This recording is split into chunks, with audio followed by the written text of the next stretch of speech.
नमस्कार दोस्तों। आज हम लोग फिर से एक नए टॉपिक के साथ आपके साथ मुलाकात हो रही है हमारी। और हम देख रहे हैं कि हमारे पास जो टॉपिक है वो है सपोस्टरीज का। तो सपोस्टरीज होता क्या है, इसका यूज क्या है, हमारी लाइफ में इसका क्या यूज है।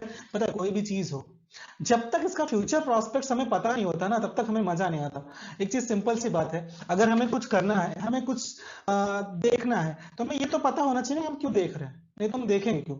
अभी एक एग्जांपल ले लो, कोई सा भी एग्जांपल ले लो। हमें अपने खेत में जाना है, हमने अनाज उगाना है, तो क्या करेंगे, हमें पता होगा ना कि ये अनाज देगा, तभी तो हम लोग खेती करते हैं। अगर ये पता हो कि कुछ नहीं देगा तो क्यों करेंगे। इसीलिए हम लोग जो टॉपिक पढ़ते हैं, उस टॉपिक में हमें पता होता है कि इसका फ्यूचर प्रोस्पेक्ट क्या है, एक्चुअल में हमारे लिए इसका क्या यूज है। ऐसे तो हमने बहुत सारी बुक पढ़ ली, बहुत सारे केमिस्ट्री फिजिक्स के कितने सारे लॉ पढ़ लिए, कितने सारे थ्योरम पढ़ ली, लेकिन उसका हमारी लाइफ में क्या यूज हुआ, ये शायद अब भी हमें थोड़ा डाउट होता है। इसीलिए आज हम जो भी टॉपिक्स हम लोग पढ़ने की कोशिश करते हैं, वो सारे कैसे हैं कि हमें अपनी लाइफ में, हमारी लाइफ में इसका क्या यूज है, वो हम आपको बताने वाले हैं। एक के बाद आप बने रहिए हमारे वीडियोस में, मैं आपको बताऊंगा कि कहां से इसका क्या यूज होता है। आइए देखते हैं। सबसे पहले तो आप लोग देख सकते हो कि इसमें हमारे पास, ये देखो, ये हमारे सपोस्टरीज हैं।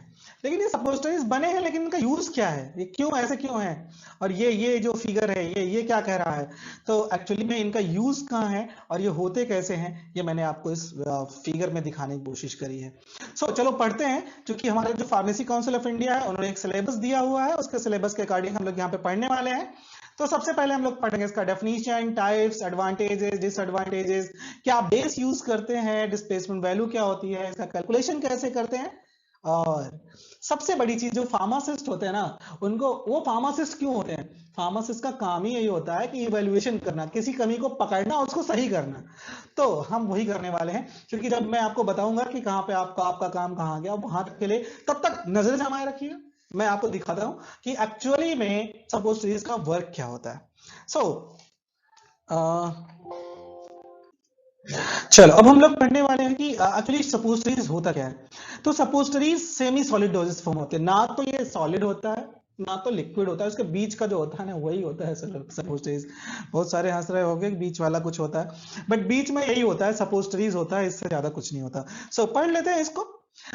It is a solid dosage form mean to be inserted into body cavity like rectum, urethra, vagina, where they melt or soften to release the drug and produce their local or systemic effect। एक चीज मैं कहना चाहूंगा कि यहाँ पे हम लोग अच्छा मार्क कर लेते थोड़ा सा। ये कहता क्या है कि it is a solid doses form. Solid doses form लोग क्यों कह रहे हैं, सॉलिड डोजेस फॉर्म इसलिए कह रहे हैं कि रहता सॉलिड की तरीके है, लेकिन ये दब जाता है, इसलिए हो जाता है सेमी सॉलिड। सॉलिड था बट सेमी सॉलिड है। सॉलिड जो होगा एकदम मजबूत, लेकिन यहाँ पे क्या है, सेमी सॉलिड हट जाएगा। सो यूज कहाँ होता है, ये कैविटीज में यूज होता है। अच्छा, अब कैविटीज हम आपको बताते हैं। एक, तो सबसे पहले जैसे इसमें लिखा है यूरेथ्रा। अभी क्या है, जहाँ पे हम लोग यूरिन हमारा प्रोड्यूस होता है, वहां पे जो होता है उसमें कुछ हम ऐसे तो नहीं लगा सकते, तो सेमी सॉलिड होता है, मेल्ट हो जाता है, तो उसमें हम लगा सकते हैं एनएस के थ्रू। अगर वहां पे कहीं कोई प्रॉब्लम होती है, जैसे बहुत टाइम होता है हमारे पास पाइल्स हो जाता है या फिस्टुला, फिशर्स की प्रॉब्लम हो जाती है, वहां पे यूज होता है। वेजिना में क्या होता है कि वो एक कैविटी होती है, बहुत सेंसिटिव एरिया होता है, तो वहां पे हम लोग इसको लगा देते हैं ना, तो वहां पे मेल्ट हो जाता है, अपना असर दिखाता है। तो वही हम लोग सपोस्टरीज पढ़ने वाले हैं। लेकिन ये सपोस्टरीज होती क्या है, बनती कैसे है, क्यों पढ़ते हैं, ये पता होना चाहिए ना, तो हम बताएंगे। अभी आप बने रहिए हमारे वीडियोस में। तो नेक्स्ट है, it comes under semi solid preparation because it prepared by melting all ingredient basis and other additives along with active ingredients। all types of suppositories are made। Normally जो मेरा कहने का है कि जो भी सपोस्टरीज होगा, उस पर ज्यादा हीट दोगे तो पिघल जाएगी, और जब पिघल जाएगी तो पिघलने के बाद वो हमारे जहां पे वो जो कैविटी होती है, स्किन स्किन में अंदर चला जाएगा। स्किन में अंदर जाने के बाद मतलब पेनिट्रेट हो जाएगा। मेनली जो इनका फंक्शन होता है वो क्या करेगा, हमारे सिस्टेमिक सर्कुलेशन में आ जाता है। सिस्टेमिक सर्कुलेशन मतलब हमारे स्किन के अंदर छोटी छोटी कैपिलरीज हैं, ब्लड की कैपिलरीज, सब कुछ वहीं जाना है, क्योंकि वो पूरे बॉडी में उसी को फैलाने का काम करता है। तो ये हमारा एक पार्ट होता है, इसको हम लोग देखेंगे और देखते हैं अब इसका फायदा क्या है। अब फायदा तो आप लोग समझ गए होंगे, क्यों नहीं समझोगे, क्योंकि आपके काम की चीज है। क्यों काम की चीज है, कि जहां पे दवाई नहीं जा सकती वहां पे जा सकता है, तो जब जा सकता है तो काम का है ना। तो यही काम है और इसी का हमारा फायदा देखना है कि इसके फायदा क्या होता है। It is the alternated doses form for drug which have less bioavailability when it is taken orally. अब कहते क्या है भैया कि अगर हम लोग मुंह से खा लेंगे इसका तो क्या होगा, ये ज्यादा काम नहीं करेगा। भाई खाने वाली चीजें तो खाएगा इंसान, लेकिन जब नहीं खाने वाली तो क्यों खाएगा। और जहां पे यूज होने वाली है, कहते क्या है कि जहां पे सुई काम कर सकती है वहां तलवार थोड़ी ना डालोगे यार, तो सुई ही डालो, उससे ज्यादा नहीं।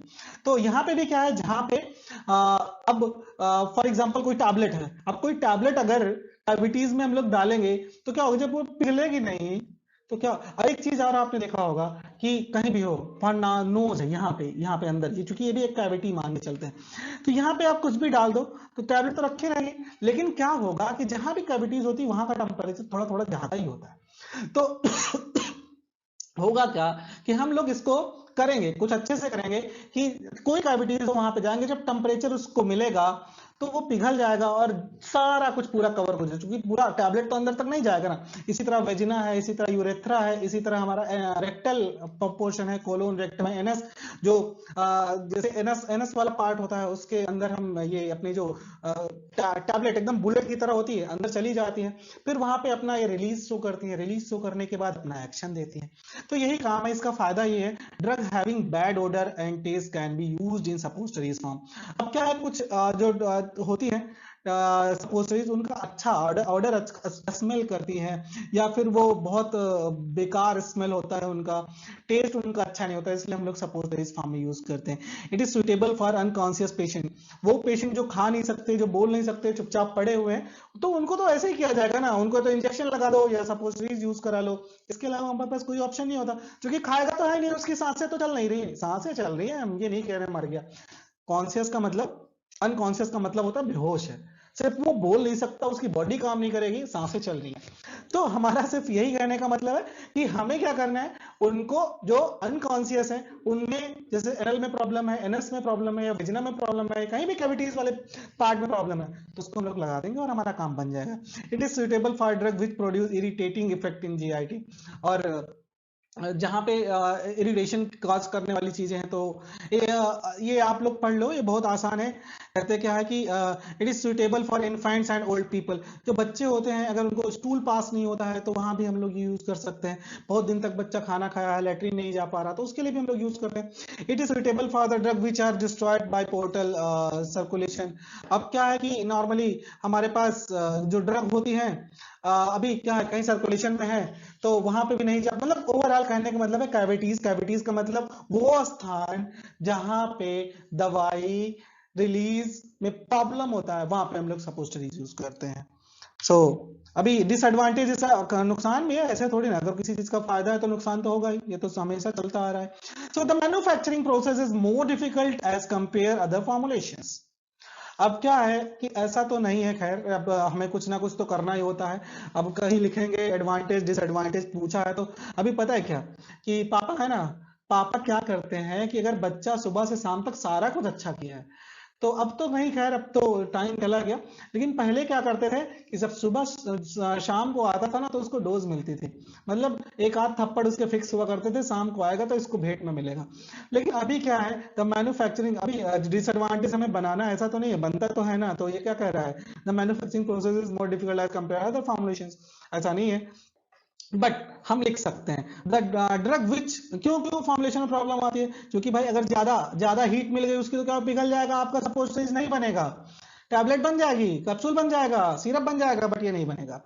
The most important problem is storage problem. पता है क्या, स्टोरेज में सबसे बड़ी प्रॉब्लम है, अगर 10 to 20 डिग्री, क्योंकि ठंडा रहेगा तो बना रहेगा, जहां गर्म हुआ मेल्ट हो जाएगा, काम खत्म इसका। लीकेज प्रॉब्लम, लीकेज प्रॉब्लम का मतलब क्या है कि लीक हो जाता है, बहने लगा, तो क्या करोगे, तो हमें एक एग्जैक्ट टेम्परेचर देना होता है, बिकॉज जैसे ही टेम्परेचर इसको मिलता है ये पिघल जाता है, तो इसको हमें ध्यान में रखना है।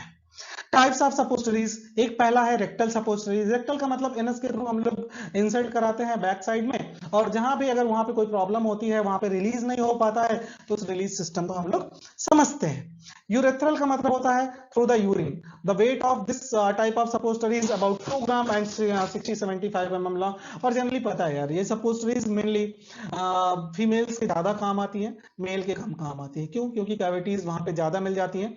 और हमारे पास क्या होता है, जो मेल्स होते हैं ना, उनको जब जैसे पाइल्स या अनदर फिशर वगैरह की प्रॉब्लम होती है तो वहाँ पे एनल्स, और चूंकि वहाँ पे हमारे यहाँ बॉडी मेल एंड फीमेल में बॉडी स्ट्रक्चर ऐसा है, तो जहाँ पे इसका यूज है वहाँ पे इसको हम यूज कर लेते हैं। Those intended for male weight 4 gram and is 100 to 150 mm long होता है। तो इसकी लंबाई भी दे रही है। It is available in the pencil shape, pencil की तरह होता है, लगा देते हैं आराम से, जो भी रिलीज चाहिए उसके पार्ट में जहां वहां प्रॉब्लम होती है, तो इस तरीके से हम लोग कर सकते हैं।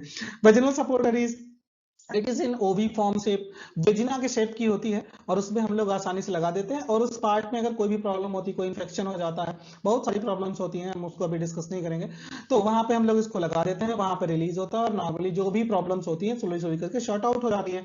It is about 3 to 5 gram in weight, और जो वेट होता है इनका 3 to 5 होता है। It is contain the drug which are used in treatment of the infection of the females genito urinary tract and mean for the contraceptions. So urine mainly मैंने आपको बोला कि वेजिना में जो भी प्रॉब्लम्स होती हैं, इन्फेक्शंस होती हैं, वो ये कवर करता है। सो जनरली अब इसमें क्या है कि हम लोग पैराफिन यूज करते हैं, पॉलीथाइलिन ग्लाइकोल यूज करते हैं, तो ये सारी चीजें मिला के, और इसमें कोका बटर वगैरह जो भी हमारे पास बेस, कुछ तो मिलाना पड़ता है, क्योंकि अगर उसी पे मेल्ट करें, अब ऐसा तो है नहीं, मोम है, मोम को जब वो क्या कहते हैं लगाओगे, उसमें हीट दोगे तो गलेगी ना, उसी तरह इसको भी बनाया जाता है। तो ये हमारे पास प्रॉब्लम होता है। नेसल सपोस्टरीज, नाक में जो लगाते हैं, ईयर कोन, ईयर में अगर यहाँ पे कोई प्रॉब्लम आ गई, वहां पे लगाते हैं, सिलिंड्रिकल शेप होता है। नेजल में क्या होता है, 1 ग्राम की होती है, यहाँ पे लगा लेते हैं, ये वाला पार्ट पूरा, यहाँ पे अगर कोई दिक्कत होती है तो यहाँ पे हमारा काम बन जाता है। ये आप देख सकते हो वेरियस शेप ऑफ सपोस्टरीज, इस तरह की होती है, जहां पे जैसे हमारा भगवान ने जो बनाया है उसके अकॉर्डिंग जहां जैसा जो होता है उस शेप का हम बना देते हैं, उस पर सेट कर देते हैं, और उस जगह पे वो दबा जाती है और पूरा अपना रिलीज दिखाती है, अपना काम करती है और वापस आ जाती है। तो ये हमारा इस तरीके के शेप होते हैं। और इसी तरीके के हम लोग बना लेंगे मैप, क्या कहते हैं, मोल्ड, मोल्ड हम लोग बना लेते हैं। और मोल्ड में क्या होता है, हमारे क्या है, इसको ऐसे नॉर्मल लैंग्वेज में बोलते हैं कि सांचा, सांचा हमने बना लिया, उसमें हमने अपना बेस भर दिया, और उस शेप की हमारे बन के आ जाती है, जहां पे हमें यूज करना होता है हम लोग यूज कर लेते हैं। अब चलो बात कर लेते हैं, फॉर्मुलेशन करते हैं। सबसे पहले बात करते हैं सपोस्टरीज बेस की। बेस का मतलब हमने बोला कि वो बेस जो पिघल जाए, मेल्ट हो जाए, और उसके अंदर हम इंग्रेडिएंट, मान लो हमें इन्फेक्शन का यूज करना है, सैलिसिलिक एसिड हमें लगाना है, तो क्या करेंगे, हम लोग बेस लेंगे, उसमें सैलिसिलिक एसिड लगाएंगे, उसमें सैलिसिलिक पूरी तरीके से मिक्स हो जाती है, और उसको शेप दे देते, लगा देते, तो सैलिसिलिक एसिड काम कर रहा है ना, लेकिन बेस उस टाइम पे पिघल गया, तो कम से कम हमारा काम कर रहा होता है। सो इस तरीके से देख लो आप, basis should be exist in solid form and at room temperature. It should not irritate and produce inflamed sensation in body cavity. It should be stable during storage condition. No change color, shape and order. तो simply हम लोग इसको इस तरीके से पढ़ लेते हैं। आइडियल प्रॉपर्टीज क्या होनी चाहिए हमारे पास सपोस्टरीज बेसिस की? It should not react with drug additives. जैसे हमने ले लिया सैलिसिलिक एसिड ले लिया, या कोई एंटीवायरल ड्रग ले ली, कुछ भी ले लिया जिसकी जो एंटी इंफ्लेमेटरी ले ली, कहीं सूजन है, कुछ भी है, तो उस तरीके का कुछ प्रॉब्लम है, तो ये जो बेस है उसके साथ रिएक्टिव नहीं होना चाहिए। It should have good emulsifying and waiting properties. अब क्या है कि मान लो ऑयल एंड वाटर वाला सिस्टम है, तो इमल्सिफायर हम लोग यूज करते हैं, तो ऐसा बेस होना चाहिए जो आसानी से उसके साथ मिक्स हो जाए। It should have acid value less than 0। अब कोई भाई एक चीज जान लो यार, अगर एसिड होगा तो जल जाएगा ना, तो जो एसिड की वैल्यू होनी चाहिए 0.2 से ज्यादा नहीं होनी चाहिए, जो कि आसानी से एक्सेप्टेबल हो। It should have iodine value less than 7। Iodine का मतलब कहीं भी इंफेक्शन है तो उसको थोड़ा सा हम लोग अच्छे से उसको यूज कर पाए, तो ये कुछ हमारे पास रेंज है। इसकी रेंजेस है बिटवीन 200 to 245। ये हमारा सपोनिफिकेशन रेंज होता है, जो जिससे हम लोग साबुन बनाते हैं। इसके हाइड्रोफिलिक बेसिस, हाइड्रोफिलिक बेसिस वो कि जो हाइड्रो मतलब वाटर को लव करती है, वैसे हम लोग बेस चूज करेंगे। उसमें हम लोग एग्जांपल पढ़ लेते हैं, cellulose derivatives like methyl cellulose, sodium carboxyl methyl cellulose are comes under this classes. Next advantages क्या होते हैं, डिसएडवांटेज क्या होते हैं मेथाइल सेलुलोज के? इसमें क्या होता है, they are suitable for both water soluble and oil soluble. दोनों तरीके के क्या होते हैं, इसमें ऑयल एंड वाटर सॉल्युबल हो जाते हैं। अब क्या करता है कि ये ग्रोथ ऑफ माइक्रोब्स को इनहिबिट कर देता है। इसी तरह क्या होता है कि इसको अब ये एलिवेटेड टेम्परेचर पे कम, अभी क्या है ना, हमारा जो बॉडी टेम्परेचर होता है 37 डिग्री 98.4 फ़ारेनहाइट होता है, तो इसमें क्या उस जगह पे जाके मेल्ट करते हैं, तो जनरली उससे ज्यादा कैविटीज का टेम्परेचर होता है।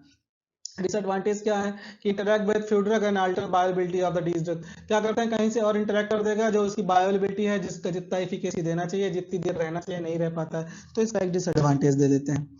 एग्जांपल्स क्या है आप लोग देख सकते हो, polyoxyethylene sorbitan fatty acid ester, polyoxyethylene stearate, ये सारी चीजें हैं, sorbitan fatty acid and ester spans, और स्पैन 80 स्पैन 20 जो हम लोगों ने आपको बताया, 280 240 जो इमल्सिफायर हैं वो यूज होते हैं इसमें, ग्लिसरीन मोनोस्टेरेट यूज होता है। तो ये कॉमन एग्जांपल है, आप सब में देख सकते हो वही चीजें हम लोग यूज कर रहे हैं। वाटर सॉल्युबल में क्या है, जिलेटिन है, ग्लिसरॉल है, वाटर है, ये सारी चीजें आप लोग यूज करते हो। अब क्या है preparation of glycero gelatin basis, glycerol use करते हैं, वाटर यूज करते हैं, जिलेटिन यूज करते हैं, ग्लिसरो जिलेटिन बेस बन जाता है। जिलेटिन पता है कि उस कैसे बनता है, आप लोगों ने कैप्सूल में हमारी पीछे वीडियोस में आप लोग जाके देख सकते हो जिलेटिन कैसे बनता है, हमने कैप्सूल में इसको जिलेटिन के लिए अच्छे से बताया हुआ है। तो ये सारी चीजें हम लोग यूज करते हैं जिससे हमारा बेस तैयार करते हैं। बेस का मतलब अब बेस हमारा तैयार होगा, चूंकि यहाँ पे एग्जिस्ट करना है, वहां पे उसने हम दवाई मिक्स कर देते हैं तो अपना काम भी करती है। एडवांटेजेस क्या है, मैंने आपको बोला कि बहुत बार एडवांटेज और डिसएडवांटेज हमारे पास आ रहे हैं कि सपोज इज प्रिपेयर्ड ग्लिसरोजिलेटिन, ये क्या करता है कि ट्रांसलोशन लाइक कोका बटर हम लोग यूज करते हैं, कोका बटर आसानी से पिघल जाता है, काम बन जाता है हमारा। तो इसी तरह क्या होता है डिसएडवांटेज हमारे पास। फिर हमने बोला कि इट प्रमोट माइक्रोबियल ग्रोथ, अब ज्यादा देर तक उसमें मान लो हमारा जो बेस बनाया वो अच्छा नहीं है, तो क्या होगा, सड़ेगा, उसमें सड़ेगा तो क्या होगा, माइक्रोबियल ग्रोथ होगी। तो उस तरीके का हमें बनाना नहीं, बहुत इसमें क्या है, अगर एडवांटेजेस के चांसेस और डिसएडवांटेज बहुत होता है। और सबसे बड़ी चीज क्या होती है, माइक्रोबियल ग्रोथ। इनकम्पेटेबिलिटी नहीं होनी चाहिए, मान लो सैलिसिलिक एसिड है, सैलिसिलिक एसिड के साथ हमने कुछ और मिला दिया, या कोई आइबुप्रोफेन है उसके साथ हमने कोई बेस ले लिया जो उसके साथ रिएक्टिव है, तो काम नहीं करेगा।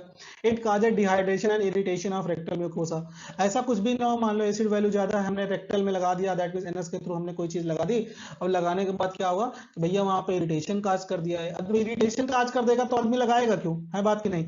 तो ये एक तरह का डिसएडवांटेजेस है।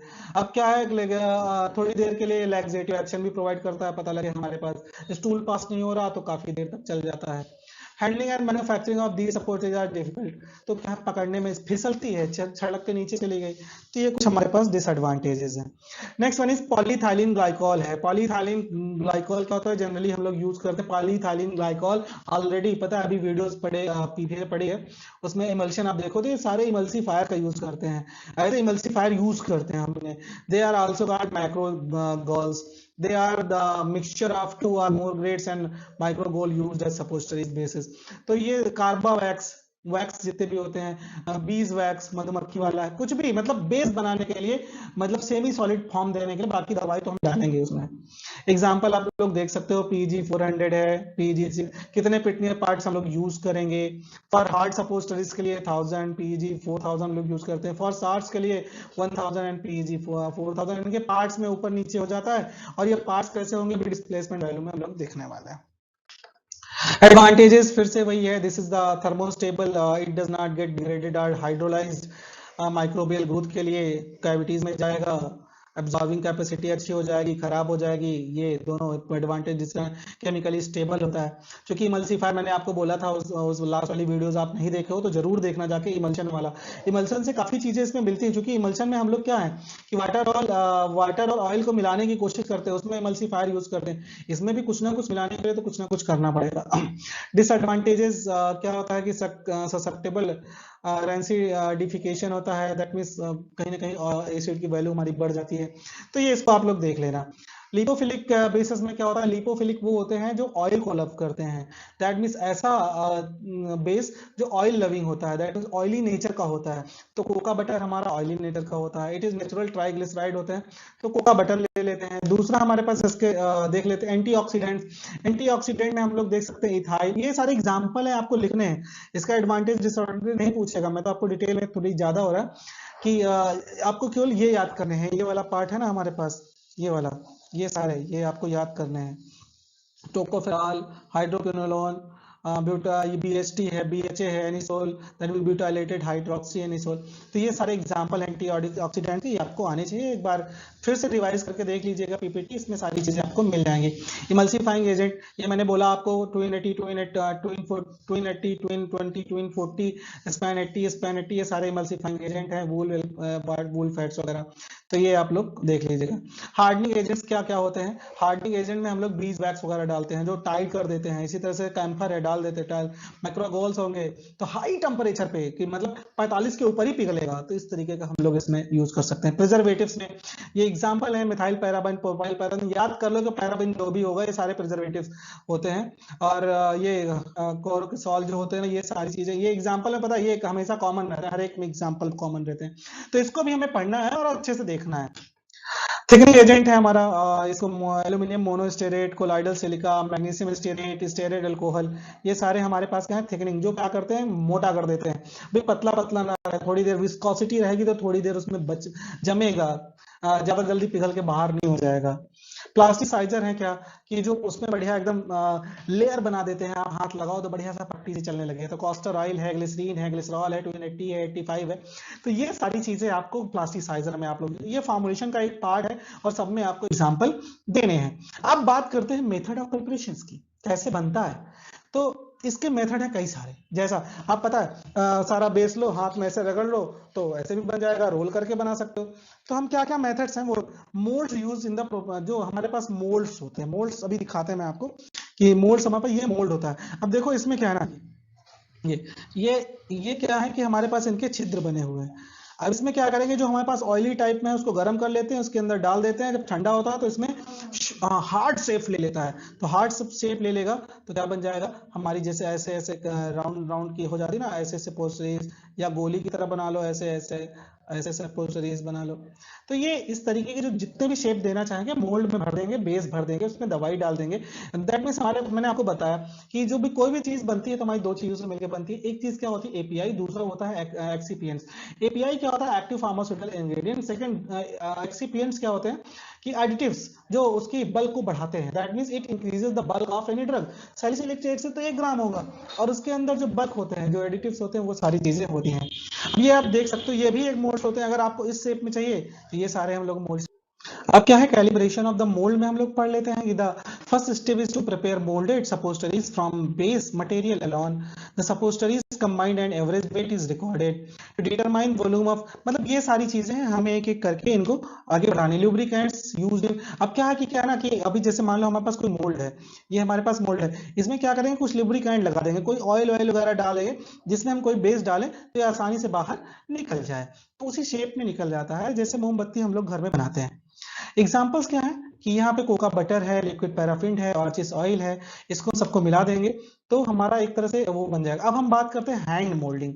हैंड मोल्डिंग, हमने हमारे पास जैसे मिट्टी होती है, मिट्टी को हम लोग बनाए, उसको चाहे गणेश जी बना दे, कुछ भी बना दे, तो जैसा आप हैंड से रोल करके बनाना चाहोगे वैसा बन जाएगा, तो इसको हम लोग बोलते हैं हैंड मोल्डिंग। इसे आप पढ़ सकते हो, hand moulding is useful when we are preparing small number of suppository, छोटे छोटे, तो इसको हाथ से बना, जैसे देखो अभी करंट में क्या है, दिया दीपक सब बना रहे हैं हम लोग, तो ये सारी चीजें हैंड मोल्डिंग में आ जाएंगी। स्टेप्स इन्वॉल्व, अब पता क्या कि किसी भी चीज का प्रोसीजर है, आप ले लो, बता दो ने पहले हमने उसको घोला, फिर हाथ में लिया, फिर उसको रोल किया, तो वही चीजें इसमें है। कहते क्या है कि the drug and additives are made into a fine powder, अभी पाउडर लिया, फिर उसको घोला, फिर उसमें बेस मिलाया, ये सारी चीज इसमें लिखी हो, फिर उसको हाथ से रोल किया, तो हैंडमेड है, तो ये आप इसको आसानी से पढ़ सकते हैं। Drug additives, fine powder, mixed in bases, apply lubricants on rolling tile, tile पे रगड़ लो, सिलिंड्रिकल शेप बना दिया, cut the rods, packed stored, मतलब ये सारी चीजें होती हैं, ये जनरली हाथ से जो हो जाती हैं, ऑटोमेटिक मशीन से होता है। अब मशीन में क्या है कि वही मोल्ड्स बने हुए हैं, हमने ऑयल में गर्म करके ऑयल भर दिया है, डिफरेंट डिफरेंट टाइप्स के हमारे पास आ जाते हैं। इसी तरह रोटरी मशीन होता है, मशीन क्या होती है घूमती जाती है और उसमें ऑयल भरा होता है और फटाफट फटाफट हमारे क्या होते हैं, जो जिस तरीके का मोल्ड है, मान लो हार्ट शेप्ड है, कोन शेप्ड है, रॉड शेप्ड है, तो वो सारी निकल के आ जाती हैं बाहर।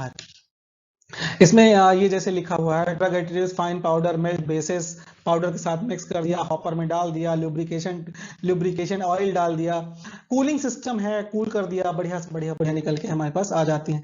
लीनियर मशीन जो सीधा चलती है, कंप्रेशन मशीन जो मोल्ड को कंप्रेस कर देती है इस शेप में निकालने के लिए। तो ऐसे इसमें देखो, इसको थोड़ा सा पढ़ लेते हैं। The compression machine consist of a cylinder, piston, moulds and बहुत सारी, चूंकि मशीन है तो भाई पिस्टन ये सारी चीज, सिलेंडर वगैरह तो लगेगा ही। तो stop plate at the bottom, working क्या है इनकी, when place the mass in cylinder and apply the pressure, then mass fulfill overall a mold remove the suppositories and keep them in cool place। मतलब क्या है, गर्म चीज को cool पे ले आओ अरे यार सिंपल से सोच लो ना कि हम लोग क्या करते हैं कि वो ये अपना मोमबत्ती हमें बनानी है। मोमबत्ती का क्या करते हैं कि पहले इसको गर्म कर लेते हैं, ऑयली फेज में आ जाता है, उसको किसी मोल्ड में डाल देते हैं, बढ़िया सिलेंड्रिकल शेप में निकल जाता है। तो इस तरीके से हमारा ये भी सिस्टम है। प्रोसीजर क्या है इसका भी बनाने के लिए, ड्रग एडिटिव्स लिया, इसमें मशीन में डाल दिया, सिलेंडर शेप में ले लिया, रिलीज सपोस्टरीज, कूल, पैक, स्टोर कर लो। आसानी से, बहुत आसान है ये। एडवांटेजेस क्या है, डिसएडवांटेज, ये जल्दी बन जाता है आसानी से। मेथड क्या होता है, heat required, heat is required. अभी क्या है कि हमें हीट की जरूरत पड़ती है कि भैया कहीं जम ना जाए, पहले सब में आसानी से डिस्ट्रीब्यूट हो जाए। Rate of production is more, एक बार में मशीन लगाई है तो भाई बहुत सारी बन जाएंगी तो जल्दी बन जाएगा। अब इसमें क्या है कि एयर इंट्रैपमेंट हो जाता है, एयर इंट्रैपमेंट को हम लोग रोकना होगा, नहीं तो क्या होगा, बीच बीच से टूटने लगेगी। हीट मोल्डिंग क्या होता है कि एक आध काम करो, उनको गर्म कर दो, उसमें सारे में बेस भर दो। इसको हम लोग पढ़ लेते हैं, melting the base, incorporation the drug and other additives, filling of mould, cooling and collection of the suppositories. So simple है। तो ये सारी चीजें फिलिंग्स ऑफ, मतलब ओवरऑल मोल्ड है, कोई एक डिब्बी है, उसमें भर दो तो उसी शेप का निकल आएगा। तो ये एक हमारे पास सिस्टम है। Melting the base, drugs, fine powder ट्राइचुरेट किया, लिक्विड मिक्स, पार्ट्स हमने किए। तो ये एक प्रोसीजर है, वन बाय वन आप इन्हें देखोगे तो सबका सेम मिलेगा, इसलिए मैं इसको ज्यादा कवर नहीं कर रहा हूँ, क्योंकि ये एक प्रोसीजर मैंने एक सिंपल सा लहजे में आपको बता दिया, एक एक्सेंट के साथ, कि इस तरह ही काम होगा कि सबसे पहले हम लोग क्या करेंगे, पाउडर होगा, उसको हम लोग उसमें बेस मिलाएंगे, थोड़ा सा वो सेमी सॉलिड हो जाएगा, उसको जिस बेस में हम चाहें उस बेस में डाल सकते हैं, वो मोल्ड में डाल सकते हैं, और वो उसी शेप का बन जाएगा। वो कूल होने के बाद उसे पैक कर लो, स्टोर कर लो। ये देख सकते हो, पैकिंग ऑफ सपोस्टरीज। तो इस तरीके के पैक्स में ये अवेलेबल है मार्केट में, अगर आप लोग चाहते हो तो इस तरीके के जैसे आप मोल्ड यूज करोगे वैसा आपको डिस्पोजेबल है। दूसरा है मॉडर्न पैकिंग। अब ये मॉडर्न पैकिंग इस तरीके से आने लगी है। और अब स्टोरेज कंडीशन क्या है, 10 to 15 डिग्री, लेकिन आप 20 तक कर सकते हो। यूज एयर टाइट कंटेनर में होना चाहिए। और यहाँ पे क्या है कि the suppositories with cocoa butter stored at 30 degree centigrade, यहाँ पे भी है। The suppositories with glycerogelatin stored at 35 degree centigrade. तो ये आप स्टोरेज कर सकते हो, मेन स्टोरेज का। इसमें ऐसा कुछ भी नहीं है जो आपकी समझ में ना आया हो। इवैल्यूएशन पैरामीटर्स में क्या है, हम लोग टेस्ट ऑफ अपीयरेंस, इसका साइज शेप कैसा है, क्योंकि साइज शेप गड़बड़ होगा तो फिर वहां पे सेट होगा नहीं। Test of physical strength, test of dissolution rate कब डिसॉल्व होगा, टेस्ट ऑफ मेल्टिंग रेट कितना होगा, test of softening time, test of uniformity of the drug content, क्योंकि सब जगह हो तो वही चीजें हैं। स्टेबिलिटी में क्या है, ब्लूमिंग। ब्लूमिंग का मतलब क्या होता है कि मान लो ड्यूरिंग स्टोरेज कोका बटर या फिर कुछ भी समटाइम डिपोजिशन ऑफ, अब क्या है कि ब्लूम मतलब फूल जाता है, फूलने ना पाए। इसी तरह हार्डिंग, ज्यादा हार्ड हो गया, हमने लगाया, पिघल ही नहीं रहा, जब पिघल ही नहीं रहा तो करेगा क्या। तो इस तरीके से यहाँ पे प्रॉब्लम्स आती हैं। और इसी के साथ हमारा ये वाला थोड़ा सा चैप्टर खत्म होता है। नेक्स्ट चैप्टर में हम लोग डिस्प्लेसमेंट वैल्यू अलग से पढ़ेंगे। इसमें हमने कवर नहीं किया क्योंकि ऑलरेडी बहुत ज्यादा लेंदी हो चुका है। इसमें हर एक चीज, क्योंकि हर एक का एडवांटेज डिसएडवांटेज और हर एक का फॉर्मुलेशन पार्ट में हम लोग कितना क्या क्या यूज करते हैं, क्या क्या क्लासिफिकेशन होता है, क्या मेथड हम लोग अप्लाई करते हैं, सिर्फ हमारा एक पार्ट बचता है जिसका नाम है डिस्प्लेसमेंट वैल्यू। नेक्स्ट वीडियोज में हम लोग डिस्प्लेसमेंट वैल्यू भी कवर करेंगे। तो तब तक के लिए धन्यवाद, नमस्कार, धन्यवाद दोस्तों। और आज के लिए बस इतना ही था। जैसा जैसा आपको लगता जाए आप कमेंट्स में मेरे को बताइए, और आप डायरेक्टली आप कमेंट करोगे तो मेरा आपको रिप्लाई मिलेगा हमेशा। और जैसे ही आपको कुछ भी डाउट कहीं भी होता है आप डायरेक्टली मेरे को कांटेक्ट कर सकते हो। I will clear all this, आपके डाउट्स जितने भी है, I will clear all the doubts from my side, all these things. तब तक के लिए आप लोगों का काम करते रहिए, मजा लीजिए, और इसी तरह हम लोग पढ़ते रहेंगे। धन्यवाद।